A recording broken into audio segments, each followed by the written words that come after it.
네, 오늘 4월 총선을 앞두고 YTN이 실시하는 정기 여론조사로 민심을 읽어보는 시간입니다. 이준석 전 국민의힘 대표와 이낙연 전 민주당 대표가 추진하는 신당이 등장하면 선거에 어떤 영향을 줄지, 또 2주 전 취임한 국민의힘 한동훈 비대위원장, 흉기 습격을 당한 민주당 이재명 대표에 대한 유권자들의 평가는 어떤지 여론조사를 진행한 엠브레인 퍼블릭 이병일 대표 그리고 정치부 조성호 기자와 함께 살펴보겠습니다. 두 분 어서 오세요. 안녕하세요. 안녕하세요. 지난해는 월간 조사였다가 새해 들어서 격주로 여론조사 결과 전해드리게 됐는데요. 이병일 대표님 조사 어떻게 진행됐죠? 예, YTN이 엠브레인 퍼블릭에 의뢰해 1월 7일부터 이틀간 전국 만 18세 이상 남녀 유권자 1,002명을 조사를 했습니다. 예. 구좌된 설문지를 이용해 전화 면접 조사를 실시했고요. 휴대전화 가상번호를 무작위 추출해 무선 100% 방식으로 진행하여 응답률은 16.1%, 오차 범위는 95% 신뢰 수준에서 플러스 마이너스 3%포인트입니다. 전체 질문지 등 자세한 내용은 중앙선거여론조사 심의위원회 홈페이지를 참조하시면 되겠습니다. 네, 일단 4월 10일에 이제 총선이 치러지니까 오늘로 딱 석 달 남았는데 YTN 여론조사에 응한 유권자들이 어떻게 투표하겠다고 했는지 궁금한데 어떻게 나왔나요? 네, 일단 매번 조사할 때마다 보면은 이번 총선에 유권자들이 얼마나 관심을 많이 갖고 있는지 실감하게 되는데요. 예. 반드시 투표하겠다 이른바 적극 투표층이 74%, 가능하면 투표하겠다는 유권자가 20%, 사실상 대부분이 투표하겠다는 뜻을 밝혔습니다. 네. 그래서 어디에 투표할 거냐 이렇게 물어봤더니 국민의힘이 29%, 민주당 34%, 5%포인트 오차 범위 내의 격차를 보였습니다. 투표할 정당이 없다거나 모른다는 유권자도 30%였고요.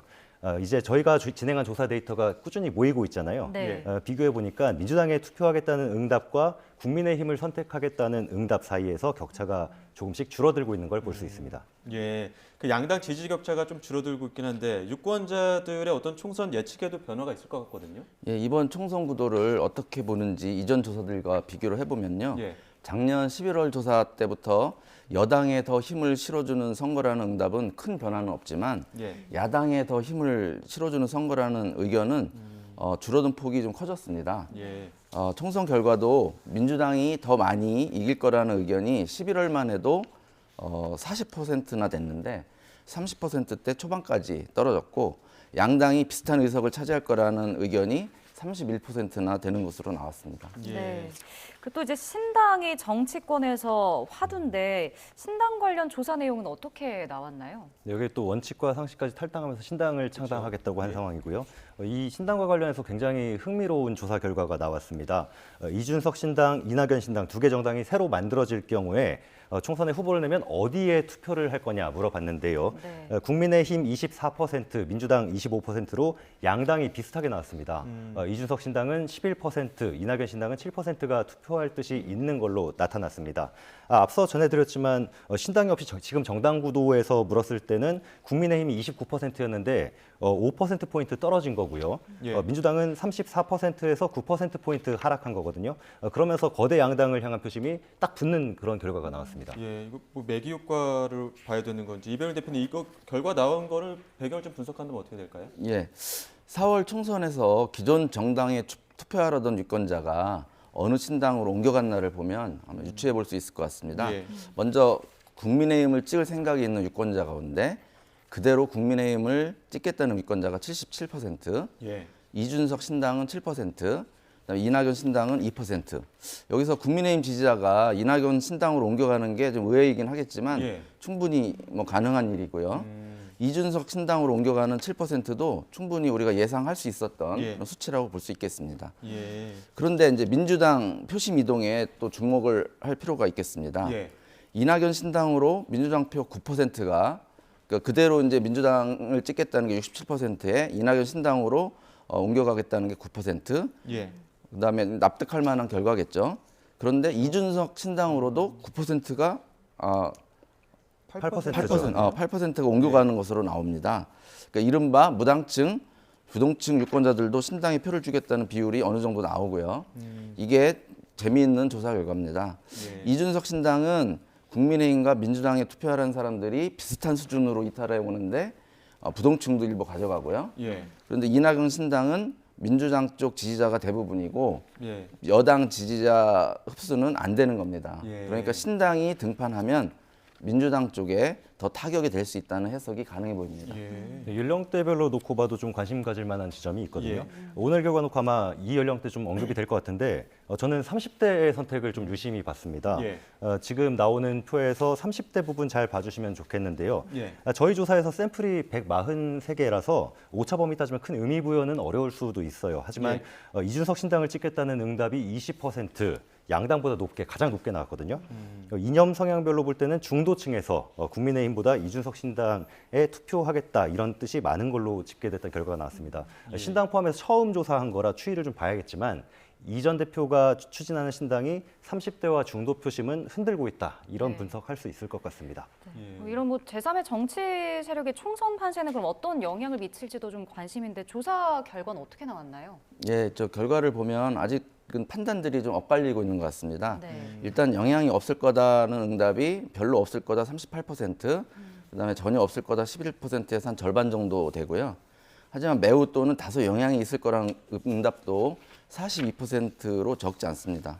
그래도 아직 그 창당도 하기 전에 11%, 7%면 신당의 이제 지지율이죠. 예. 적은 수치로 보이지 않고 무응답층을 제외한 이제 100분율로 계산하면 아마 이보다 더 높아질 수도 있습니다. 그런데 총선 무렵에 가선 또 양당 지지층 결집이 이루어질 수도 있고 그때 제3지대 시형이 달라질 수도 있겠죠. 다만 현재 시점에 유권자들 선호도를 보면 신당이 양당에는 영향을 어느 정도 준다고 볼 수 있겠습니다. 예. 양당 지금 대표에 대한 이야기도 해봐야 될 것 같습니다. 취임하고 활동한 지 2주째인데 국민의힘 한동훈 비대위원장 그리고 오늘 퇴원한 민주당 이재명 대표 당을 잘 이끌고 있는지 조사를 했는데 결과는 어떻게 나왔습니까? 네, 먼저 한동훈 비대위원장 관련해서는요. 직무 수행을 매우 잘하고 있다 19%, 잘하는 편이다 27%로 46%가 긍정적으로 봤습니다. 예. 잘못하고 있다는 응답자 38%보다 많았고요. 예. 이념별로는 보수층에서 77%로 긍정평가가 가장 높았고 중도층에서는 긍정, 부정평가가 비슷하게 나왔습니다. 이재명 대표 보면 매우 잘한다 8%, 잘하는 편이다 32%로 긍정평가가 40%였고요. 예. 하지만 잘못하는 편이라거나 매우 잘못한다는 의견이 50%로 더 많았습니다. 진보층 대부분은 이재명 대표 직무 수행을 대체로 좋게 평가했지만 중도층에서는 부정평가가 긍정보다 높았습니다. 결론적으로 보면 한동훈 위원장에 대해선 긍정평가가 부정평가보다 많고 네. 이재명 대표는 반대로 부정평가가 긍정보다 높게 나왔다. 이렇게 대조가 될 수 있고요. 한동훈 위원장 취임해서 2주 동안 전국 다니면서 굉장히 광폭 행보를 보이고 있고 예. 반면에 이재명 대표는 오늘 입원했다가 피습당에서 입원했다가 퇴원하지 않았습니까?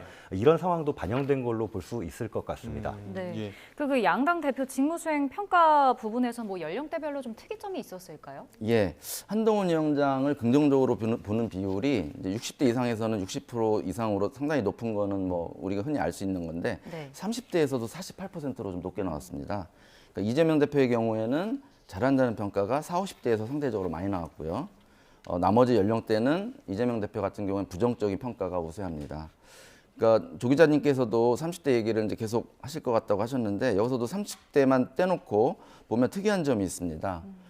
정당 지지도는 30대의 경우에 정당 지지도는 민주당이 높고 한동훈 위원장에 대해서는 긍정평가가 많고 예. 이재명 대표는 부정적으로 보는 사람이 많은 것으로 집계가 됐습니다.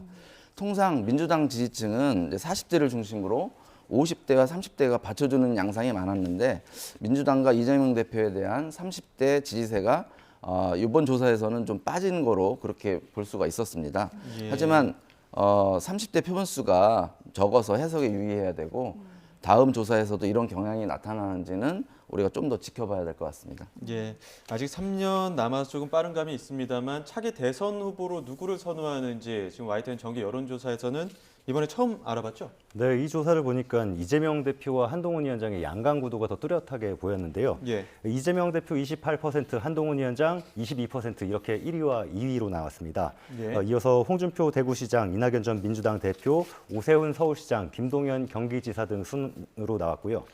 다른 정치 현안도 한번 살펴보겠습니다. 예. 윤석열 대통령의 거부권 행사로 이른바 김건희 여사 특검법이 국회에 재표결을 남겨놓고 있는데 특검 수사가 필요하다고 보는지 그렇다면 시점은 언제여야 하는지도 알아봤거든요. 예.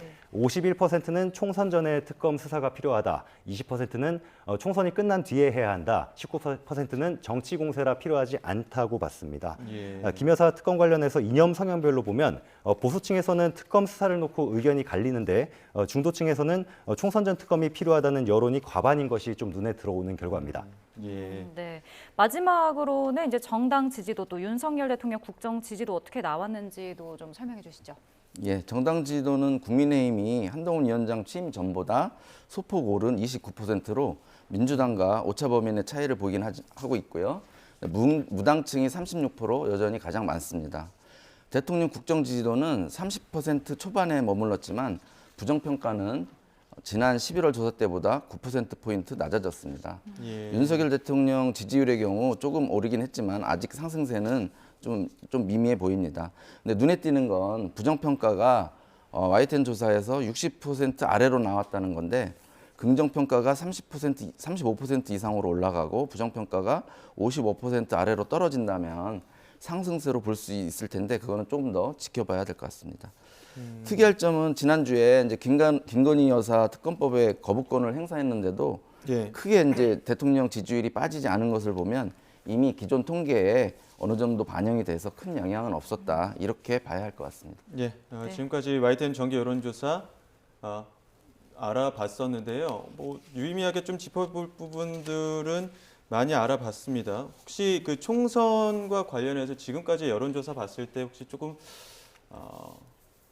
이재명 대표 오늘 퇴원 이후에 또 좀 총선에 좀 반영되는 부분들이 있을 것 같거든요. 이 부분과 관련해서는 좀 다음 편을 좀 예고해 본다면 어떤 좀 부분들에 대해서 좀 여론조사를 해볼 수 있을까요? 아시다시피 제가 여의도에서 취재하면서 예. 하루하루 바뀌는 이슈가 워낙 많기 때문에 쉽게 말씀드릴 수 있는 부분은 아닙니다. 그렇죠. 다만 예. 아무래도 오늘 그 원칙과 상식의 탈당 그렇죠. 이후에 예. 제3지대에서 신당 움직임들이 어떻게 이어지고 또 여론에 반영되느냐 이 부분은 저희도 주목해서 지켜볼 예정입니다. 예. 예. 알겠습니다. 지금 김건희 여사 특검법과 관련해서는 거부권과 관련해서 좀 오늘 그 앞서 그 그래픽 있는데 그래픽 한 번만 보여주시죠. 김건희 여사 특검법과 관련해서 여론조사 있었는데 그거 짧게 조금만 더 짚어보도록 하겠습니다. 뭐 보수층과 진보층에 관련해서도 지금 총선 전에 필요 없다는 부분이 보수층에서는 불필요하다가 지금 46%였고 총선 전에 필요하다 25%가 있어서 보수층에서도 필요성이 있다라는 어떤 그 시각들이 좀 있는 것 같아요.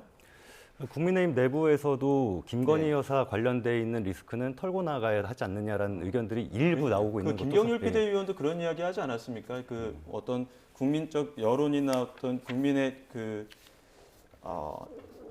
조금 더 이런 요구들을 좀 반영하기 위해서는 플러스 알파가 필요하다 이런 이야기도 해서요. 그런 여론들도 어느 정도 이 지금 그 여론조사에 좀 반영이 됐다라고 볼 수 있는 겁니까? 여권의 대체적인 시각은 아무래도 특히 김건희 여사 관련돼 있는 도이치모터스 주가 조작 의혹 사건에 대한 특검의 경우에는 예. 정치 공세고 총선용 특검이다라는 당론을 가지고 있고요. 예. 그리고 부당한 정치 공세라는 시각에 대해서는 대체로 동의하기 때문에 여권의 대체적인 시각으로 보기는 어렵다는 게 개인적인 생각이고요. 예. 다만 저희가 보수층 여론조사에서 봤을 때도 다시 한번 표 보여주시겠나요? 예. 김건희 여사 특검 그 보수 진보 그 이념별로 이익표죠. 네, 첫 번째 줄에 보시면은 총선 전 필요하다 25% 그리고 총선 후에 해야 한다 23% 보면은 이것도 특검이 필요하다는 것과 필요 없다는 의견이 상당히 예, 비등하게 그렇네요. 나오거든요. 일단은 예, 그 시점의 차이지만은 어쨌든 해야 된다는 의견들이 불필요하다는 의견과 비슷하게 오히려 조금 더 많은 수치로 보이기 때문에 이 부분도 좀 이 부분에 대한 여론도 지지층이 이렇게 갈려 있다라는 것도 여당에서 한번 고려할 부분일 것 예, 같습니다. 알겠습니다. 지금 뭐 수치로만 보고 있습니다만 저희가 민심을 읽다 좀 뭐 격주로도 계속 소개해드리고 있습니다. 다음 여론조사도 한번 좀 유의 깊게 보시면 좋을 것 같습니다. 지금까지 이병일 엠브레인 퍼블릭 대표 조성호 기자와 함께했습니다. 오늘 말씀 감사합니다. 고맙습니다. 감사합니다. 맞습니다.